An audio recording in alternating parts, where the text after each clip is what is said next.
If I could redo something in my business, it probably would be this. I'm on a call with a new buyer, and I thought this is something I haven't really talked about in depth on this channel, so I thought I would just talk a little bit about what these buyer consultation calls are like.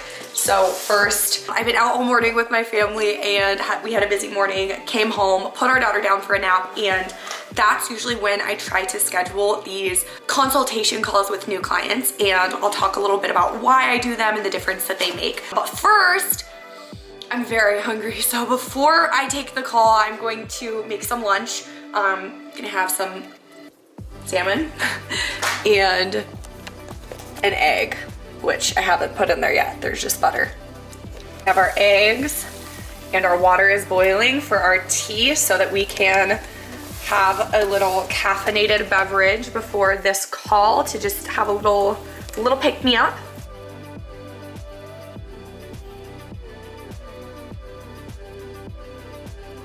That looks so delicious. I have my food right here, and I'm just gonna set the camera down right here and chat with you guys while I eat my lunch.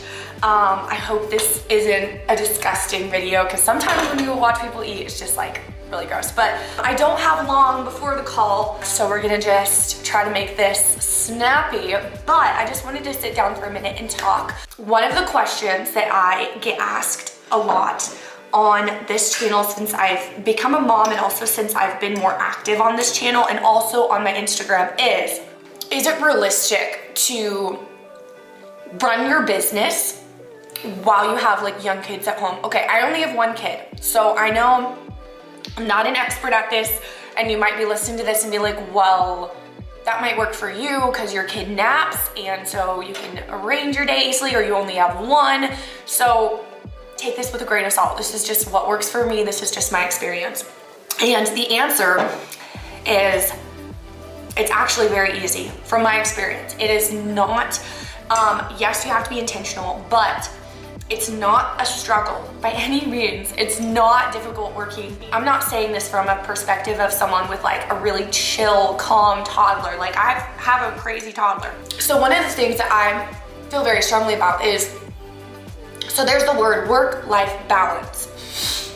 And I feel one of my favorite things about this career, being in real estate and running a business just in general, one of my favorite things is to blur work and life. I don't really like the concept of compartmentalizing. What I mean by that is I never want my life to be like, okay, here's my life, here's, you know, this portion of my life, and then here's work, here's my kids, here's this. Like it's all totally separate. The way that I really love it being, and for many reasons think that it should be in a lot of cases, is the thing to me that I really think is important is blurring the lines between your business and your life. And I don't mean you don't set boundaries.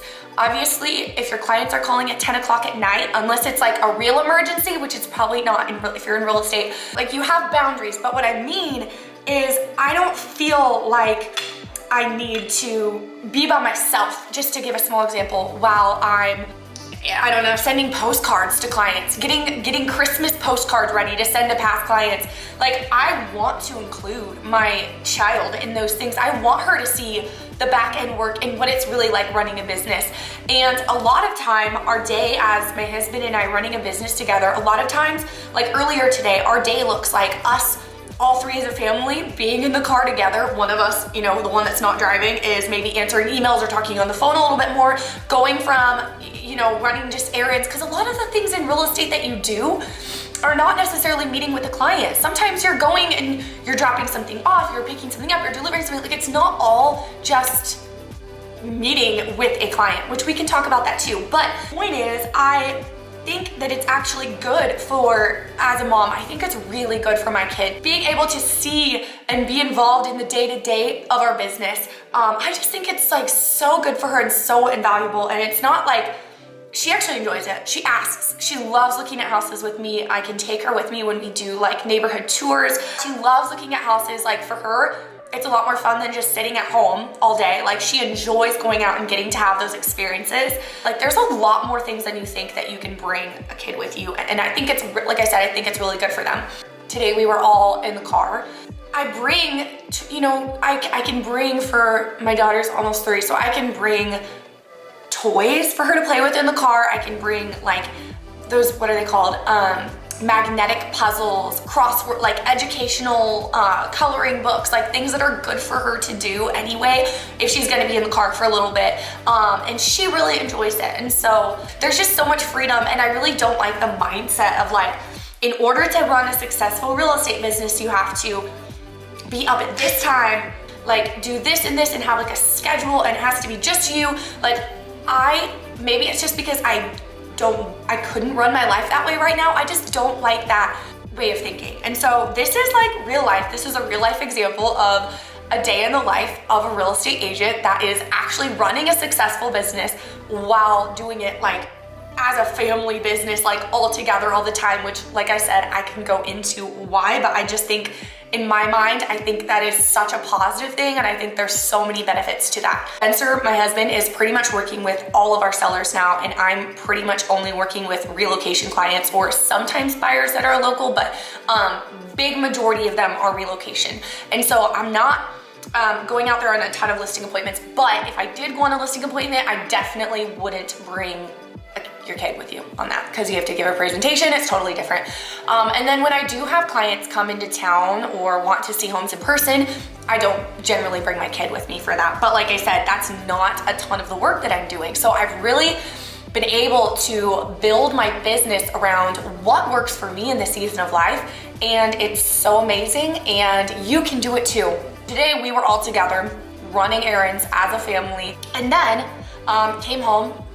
Now the toddler is napping, I'm eating my lunch, and I'm about to hop on a call with a new relocation client. And then after that, I will probably, during the rest of the nap time, I will probably try to get a little bit of content done, marketing content, because like I said, that we're really content heavy right now. That is where our business comes from. So I'll get a little bit of content marketing done. I won't spend a whole lot of time on that, just a little tiny bit. And then I have one of my other relocation clients that I need to look into some information on a couple properties for.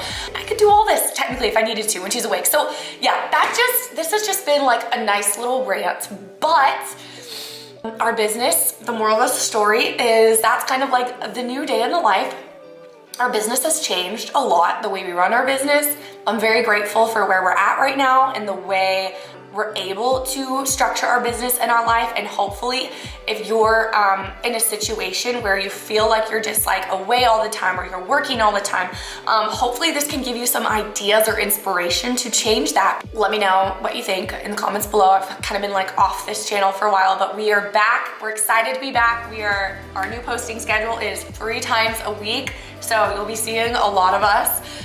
Say hi in the comments below, drop any questions or video suggestions in the comments below, and we will be sure to get to them in a future. Also, to add to this video, because I totally forgot to mention another thing. So what I'm doing today, right now I'm about to hop on a buyer consultation call. So this is something I do when a relocation client comes to me through one of my online platforms. The first thing I do is first of all, I point them to my email or my website. So they're either going to email me through my website, or they're just gonna straight up email me. I don't want a bunch of calls and texts. I want to just keep it simple and have them all in one spot where I can see everyone. So they reach out to me in an email, and then I set up a phone call with them. The whole purpose of this call is to get a feel for where they're at, walk them through the process, get any questions they have. Usually, because these people, a lot of them have never been to our area, a big part of this is getting any questions answered they have about the area. And a lot of them have a lot of questions about our area because they've never been here. And I really want to make sure that they are aware of what it's like on each, side of town, what towns are available on the outskirts of the town that I'm in. Well, so it's a lot of that type of thing, and really just like establishing a relationship. So it's a very laid back call. It usually doesn't take all that long. I kind of put it into the buyer's hands as to how long it takes, because if they really want to talk and have a lot of things to tell me, then I'm willing to talk longer, but sometimes they just want it short and sweet. So I kind of leave that part up to them. So I posted a YouTube shorts where not too long ago, and it was, I can't really explain. It was basically, the point of it though was saying something about how it feels when and you've been working with a buyer for a long time and then they go out and buy with someone else. And that's something, it was just a joke, but that's something that and a lot of you commented and were like, you need to sign a buyer agreement every single time. So the reason I posted that video is because that's something that I experienced a lot as a new agent. When I would get buyers from Zillow, worst buyers ever, open houses, worst buyers ever. The buyers that I get now through my online content that come to me without me having to go to them, the buyers I get now, like, they're always loyal. They're super loyal. They come to me deciding that they're going to work with me, and that experience like never happens anymore. And I think one of the reasons for that is I never ever just say, hey, like I used to when I was a newer agent, hey, meet me at this house, or like, hey, let's go. Like, I always have this buyer consultation before they work with me, and I really think it helps like establish a relationship. It gives them a sense of loyalty, like, okay, this is my agent, I'm working with you, and so they're much more loyal. And so I really think that this buyer consultation just helps like establish that relationship and start the transaction off on a good note. And I found that most of my, like I said, most of my buyers are from out of state, but sometimes they're not.